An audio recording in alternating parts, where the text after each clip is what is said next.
Eliza fetched me exactly at 6 and rushed me to the back door. Time to go. I turned around to fill my mind one last time with the bustling goings-ons and saw the Obeas carrying out a large, ornate frame from the usually locked door under the staircase. I could not see the painting as Eliza gently pushed me out the screen door, loudly slamming against its frame. I spoke under my breath. "I'm not going anywhere. I have to see this wall purchase." I hid around the back of the big house, sitting under an elderberry bush, watching the black housemen carry big wooden boxes down the outside entrance into the basement storm cellar. I fell asleep. A chilly mist of rain awoke me. Wiping the drops from my face, I was confused as to where I was. It was pitch dark because it was the night of the new moon. And it was quiet except for the soft hooting of a great horned owl that was hunting from the top of the big red barn way across the property. I could barely see the several unfamiliar cars parked in the side yard. I pattered through the tall, wet grass up to the kitchen window when I heard strange cackling coming from the outside storm basement door.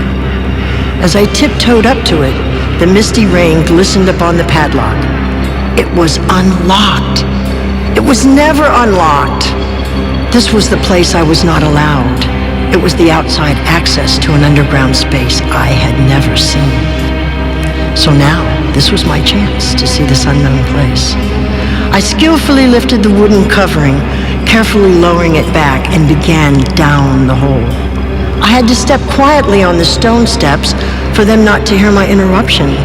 I was going to see this place no matter what. I was shaking, some from the cold, some from the fear. I could not get caught.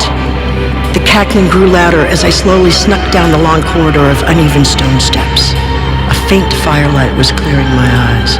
I stopped short behind a tall wooden beam at the bottom of the stair and saw a huge underground cavern filled with dark, cloaked people and an odd circle drawn on the ground. There was an altar of some sort with burning candles and gleaming items. I recognized the scene from studying the books in my great-grandfather's library. This was an adult ceremony, a coven gathering. I had never seen one as this in person before. They started to position themselves around the circle and grew quiet. Once in place, my great-aunt started ringing a silver bell. One holding the bell, the other shaking the clapper cord. I froze as my great-aunt's chanting began in unison. "On this night of wall purchase, all ye who are gathered before this altar will assist us in the invocation of Hecate, Queen of the Night. Yea, we also invoke every demon and devil from the abyss to assist us in our acquisition of power. We call upon the chthonic entities of the older eons from all pantheons to manifest themselves, yield unto us and acquiesce to our demands." Then the others responded, also in unison. "We, the brothers and sisters of the left-hand path, do not genuflect before the feet of any god whatsoever, but rather we seek to master all the forces of nature who are personified in the gods and goddesses of all lands. We demand apotheosis and not less, so mote it be." Then my great-aunt spoke louder and in unison again. "O Pan, we conjure thee to appear at once to provide the ancient piping of the Song of the Wood. O Mercury, we command thee to be swift in thy mission of delivering gold to our doorsteps. O Isis, goddess of magic, make us fierce and frightening to all mortals who would cross our paths. O Mammon, fill our coffers with the bounty. Yea, we implore every jinn, demon, and spirit here to yield unto us the progeny of a magical bloodline which spans generations." The others replied, "We, the brothers and sisters of the left-hand path, fear no spirit on this night of wall purchase. The blood that floweth in our veins giveth us the power, mastering every devil, demon, or god. Yea, we shall rule as gods ourselves ere long." My great-aunts once again. "We hold the keys to hell, and we shake the very foundation of heaven in our pursuit of total power. This is our high Sabbath. So mote it be." Then the others. "So mote it be." The group started to move away from the circle, and I was afraid I would be discovered. So I blindly backed up a few stairs. They gathered at the altar, and smoke began to rise around the room in a strange configuration. It was an ugly yellow and green. It settled in the back of the underground space, and I saw a faint figure within the smoke, an animal-type being with dark eyes. Then light started to burst out of the figure in long rays. At this point, I was not sure I wanted to see anymore, though the fascination held me there like a magnet. The figure disappeared almost as quickly as it came. All the hooded people were screaming at the top of their lungs in delight, disrobing and throwing their garbs off into the circle. I had not seen much nudity before, so I knew it was time to go. At 10 years of age, it seemed kind of gross to me, so I turned and ran up the rocky flights of steps while they continued their screaming, and awkwardly on my hands and knees quickly stumbled out of the cellar door onto the wet grass, and into the cloak of night I sped. I was not seen nor heard by the Coven people, thank the devil, though I could swear the figure that loomed in the smoke stared right at me.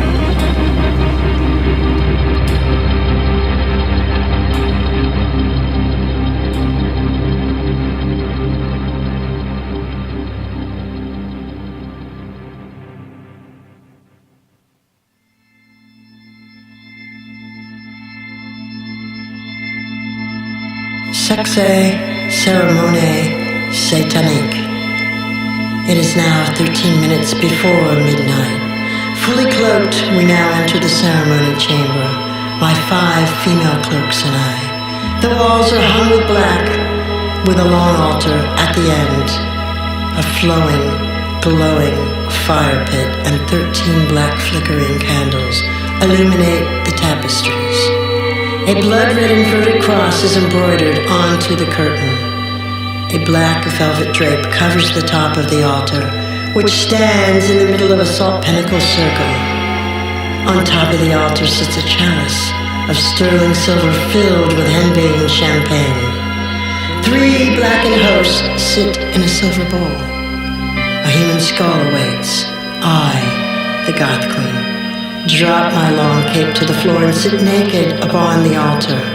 I drape my inverted rosary over my head, dropping it to my breast, and I speak the words: Sanctus, Sanctus, Sanctus, Ave, Lucifere, Lucifere, Lucifere.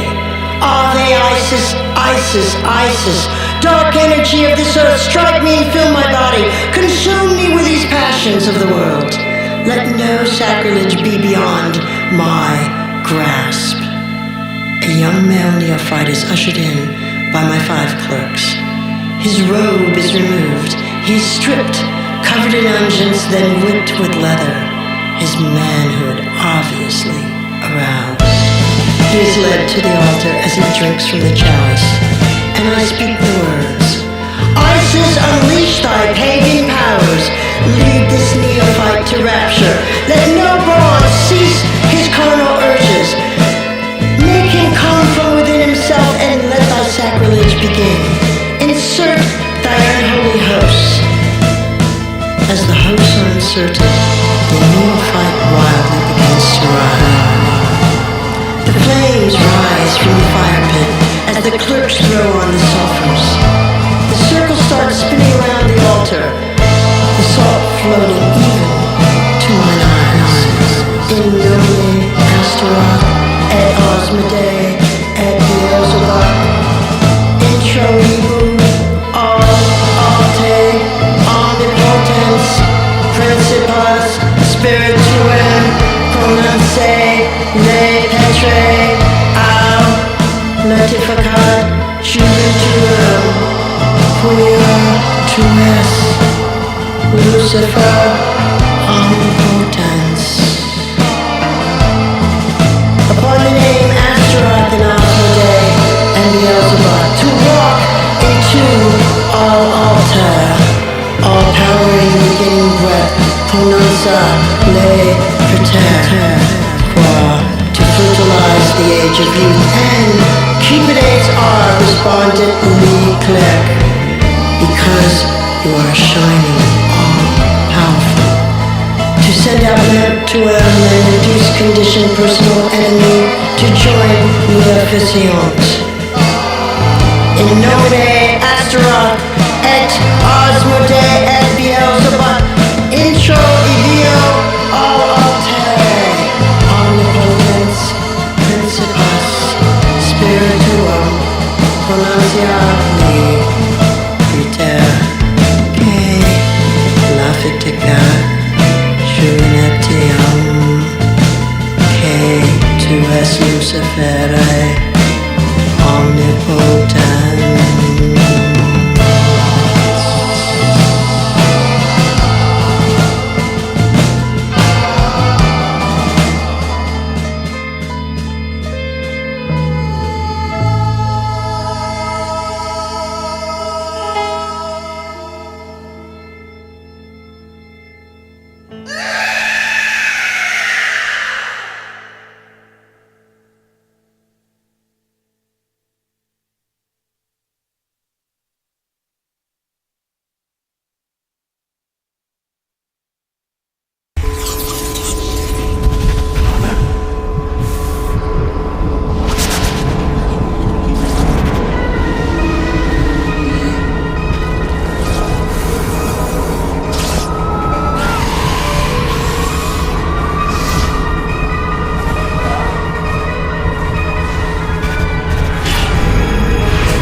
Nuestras ofensas, como también nosotros perdonamos a los que nos ofenden. No nos dejes caer en la tentación, líbranos del mal. Amén.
salutations from JINX, the Goth Queen. I shall be silent no more. I reclaim my throne, and I give to thee my screaming, evil, gothic, controversial, heavy magic, once banned music. Kabe, Laka, Bakabe. Lamek, Kai, Akababe. Karelios, Lamek, Bakarios. Navahages, Samalios, Variolos. Magos, Ata, Rabiolas. Samai, et Famiolas. Araya. We ring the bell 9 times, and we burn thy name in the flames of illumination, and speak the words, Et cum spiritui maloso bagabi laka pakabi, lamek kahi akababi, sicut erat in principio, et nunc et semper, and secula seculorum. Welcome, my magic friend, and I thank thee, thy friend, Shay.